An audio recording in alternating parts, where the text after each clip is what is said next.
New Zealand has extended a lockdown in its largest city for 12 more days. And the hope is that Auckland will be able to trace and contain a new coronavirus outbreak in this period. Our current expectation is that by this time, the perimeter of the cluster will be identified, will be isolated, and we can move to level 2 in Auckland with confidence. As we have said from the start, our overall COVID-19 strategy remains elimination. That requires the ongoing stamping out of the virus any time that it comes back. This means residents can only leave their homes for essential business.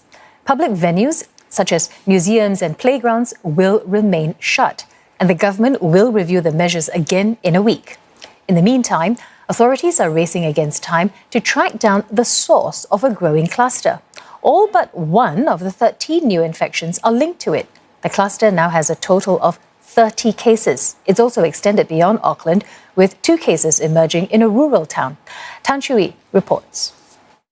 There has been 30,000 tests done so far in the last 48 hours, which is part of the government's contact tracing and testing blitz. The Prime Minister said that there are signs that this outbreak was detected early.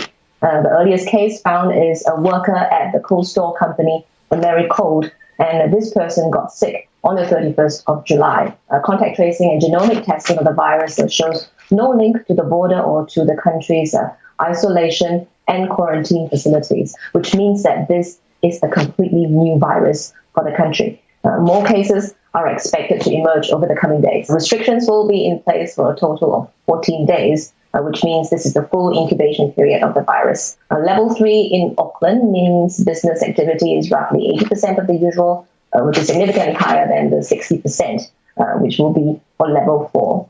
Just earlier this week, New Zealand was a country that was gearing up for an election next month on the 19th of September. But all this is now up in the air because of the resurgence of the virus.